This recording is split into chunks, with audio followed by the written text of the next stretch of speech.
यशात पाहतो. सुखाचा शोध घेणारी गदिमांची कविता बरं का.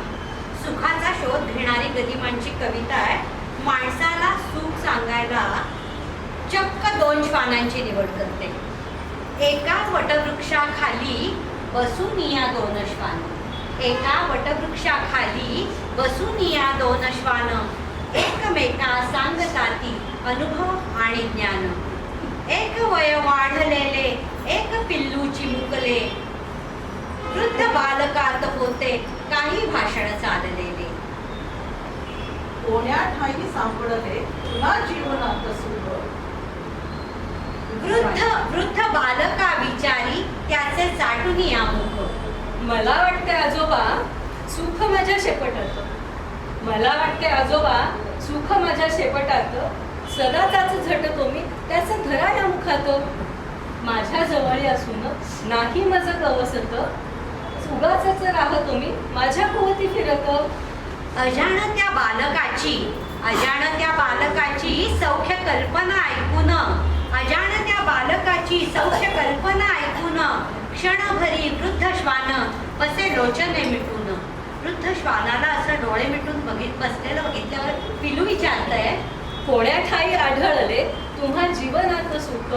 तुम्ही वयानं वडील श्वान संघाचे नायक. बालश्वानाच्या प्रश्नाला देई जाणता उत्तर. बालश्वानाच्या प्रश्नाला देई जाणता उत्तर. तुझे म्हणणे बालका अगदी बिनचूक बरोबर. परिशहाण्या श्वानाने लागू नये सुखापाठी. आत्मप्रदक्षिणा येते त्याच्या कपाळी शेवटी. घास तुकडा शोधावा वास घेत जागो जाग. पुढे पुढे चालत आला उच्च येते बरोबर. घास तुकडा शोधावा वास घेत जागो जाग. पुढे पुढे चालताना उच्च येते मागोमाग. उच्च येते मागोमाग. सुख घेण्यात नाही सुख देण्यात आहे. घेणाऱ्याने घेत जावे देणाऱ्याने देत जावे. घेता घेता एका दिवशी घेणाऱ्याचे हात व्हावे. माणूस सगळ्यात सुंदर केव्हा दिसतो जेव्हा तो काहीतरी द्यायला उभा असतो. आणि माणसाचं सगळ्यात जगात सुंदर काय तर माणसाचं माणसाशी असलेलं.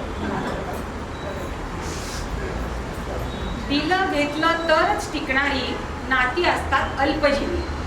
निरपेक्ष प्रेमाने ओथंबणारी नाती टिकतात आयुष्यभरी. नातं म्हणजे काय तर ठिपक्यांची रांगोळी. घर हे माझे आनंदाचे दाराशी सुरेख नक्षी. जोडीत जाती मनाला नात्यांचे हळवे पक्षी. दाराशी सुरेख नक्षी. मेघा अगं त्यासाठीच तर नात्यातला ओलावा जपायला हवा. आणि प्रत्येक नात्यात एक सुसंवाद घडायला हवा. असेच एक सुसंवाद साधणारे गाजलेलं नातं आणि ते सासू सुनेचं बरं का. आणि त्यांच्या सुसंवादच आहे. ऐका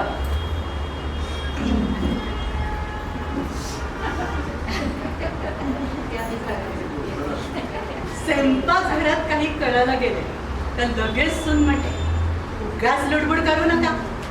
मग कधी हॉलमध्ये नुसतेच बसून राहिले तर म्हणते आयतं बसून खाऊ नका. अगं साधना, नातीला जरा मायेनं प्रेमानं जवळ घ्यायला गेले तर म्हणते फाजील लाडावून ठेवू नका. मग मी लक्ष न देताच राहिले तर म्हणते अहो आई आपल्याला नात आहे हे विसरू नका. एकदा कुठे साडी छान आहे म्हटलं तर म्हणते अजूनही साडीत जीव आहेच का.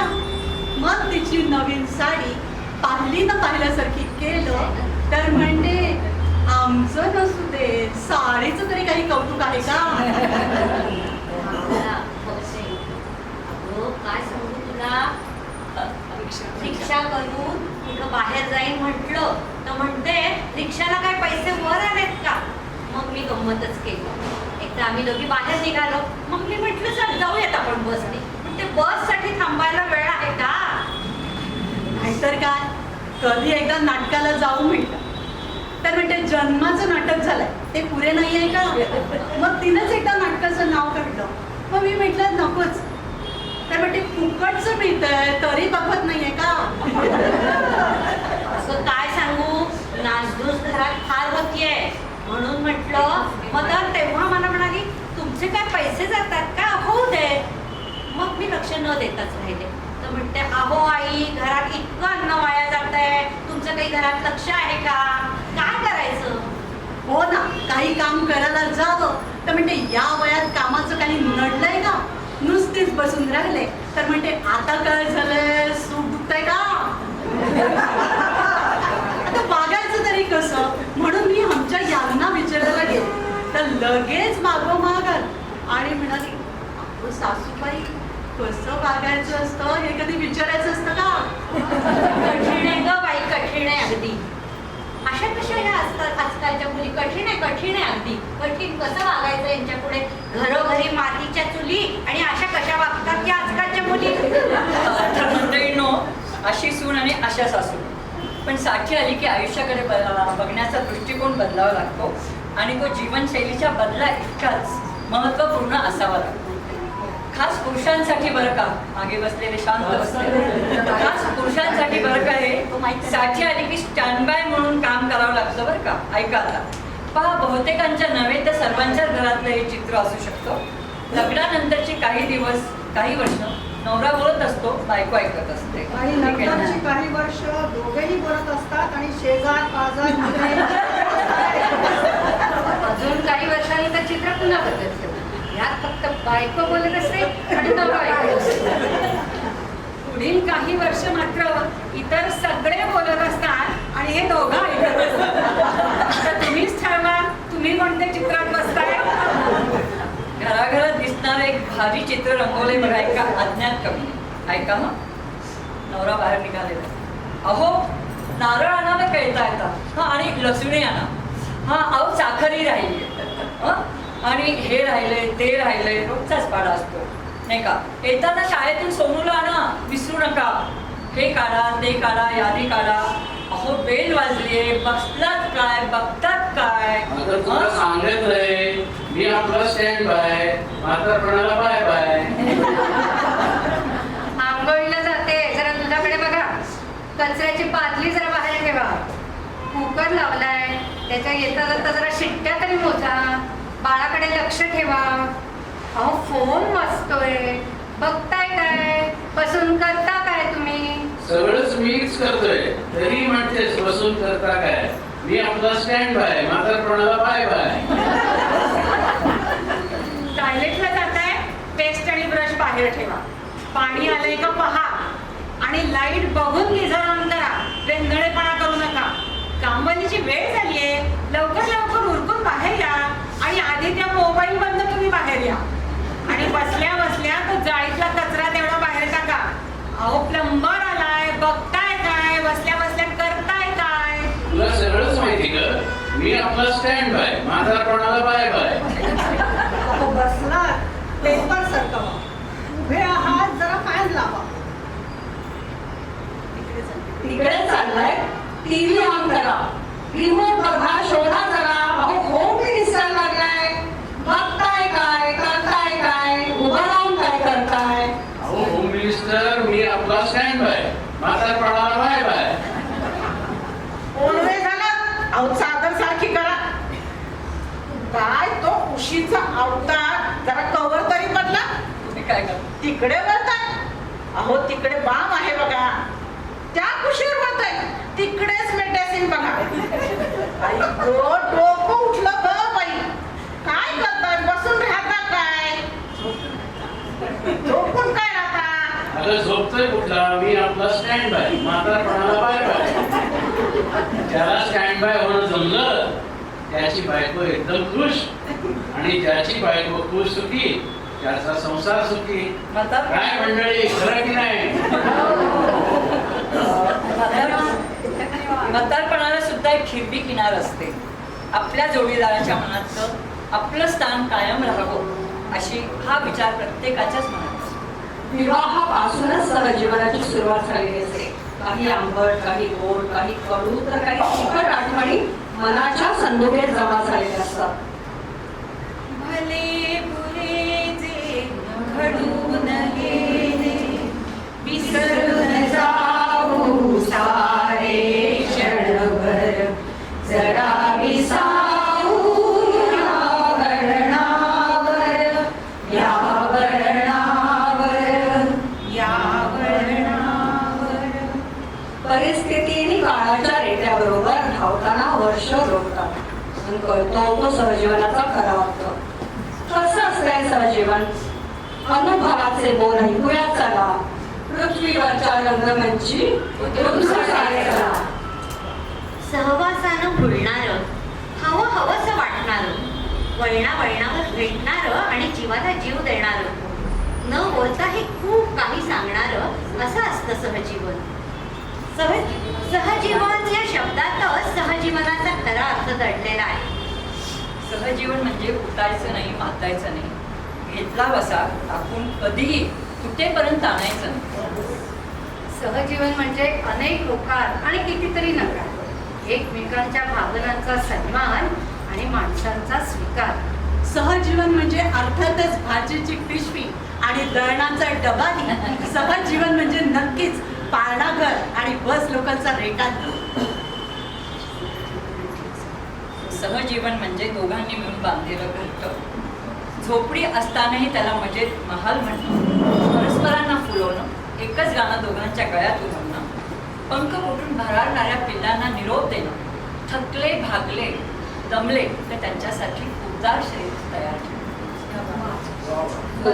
सहजीवन म्हणजे चुकल्या माकल्याचा हिशोब. सहजीवनात सॉरी म्हणायला हवा कशाला संकोच.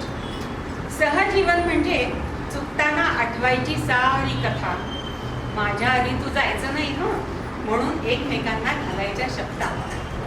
शुक्रतारा मंद वारा, सांगणे मायातुनी, चंद्राचे स्वप्न वाहे, धुंदला गाण्यातुनी.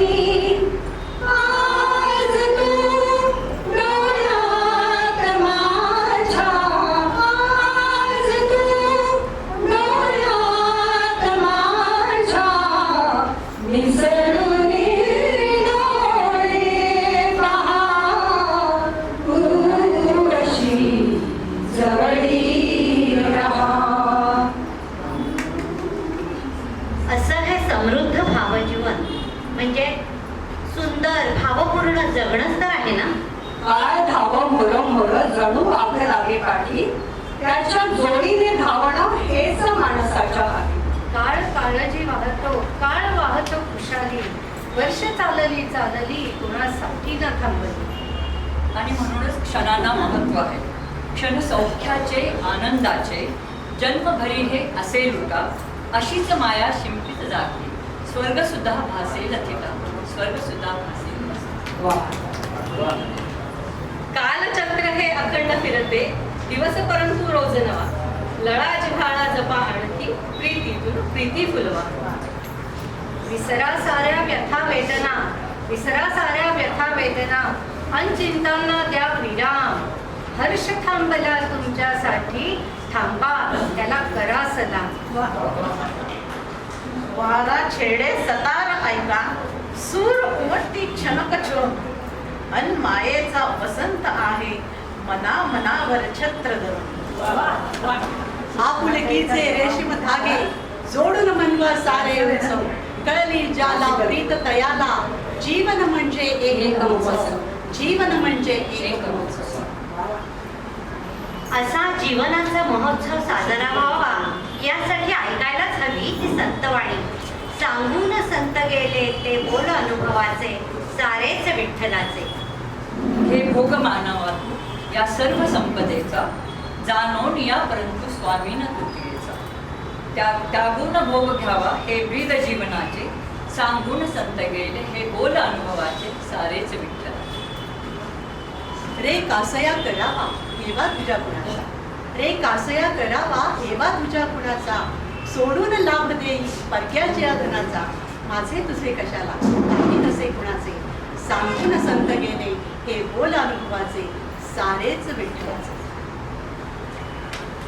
भूमी अनंत देई पुरते भुके समुख, सरिता भरून वाहे तृष्णेस एक घोट, काळा समाप नाही आयुष्य दो क्षणांचे, सांगून संत गेले हे बोल अनुभवाचे, सारेच विठ्ठलाचे.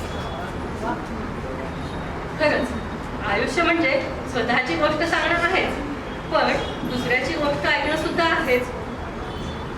म्हणजेच काय, जोडणं निजळवणं, ऐकणं आणि ऐकवणं. कार्यक्रमाच्या सांगायचा क्षण जवळ आलाय. कुणीतरी आयुष्याबद्दल खूप छान सांगितलं. आयुष्य म्हणजे काय आहे? तर आयुष्य हे गीता आहे. त्यातला प्रत्येक वर्ष एक अध्याय आहे. त्यातला दिवस म्हणजे एक वृक्ष. ही गीता किती अध्यायांची आहे तो भगवंतच जाणतो. आणि समाधानाने आचरण करू शकलो तर तो आपल्या प्रसन्नही होतो. तुम्हा आम्हा सर्वांना परमेश्वराची कृपा लाभावी हीच मी प्रार्थना करते.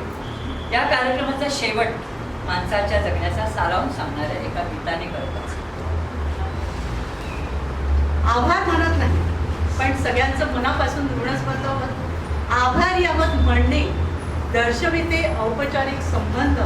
ऋणात राहणे हीच संस्कृती, खरे ते ऋणानुबंध. तर जगण्याचा सारांश म्हणजे काय, तर माणसानं एवढंच करावं, माणसाने माणसाची माणसाच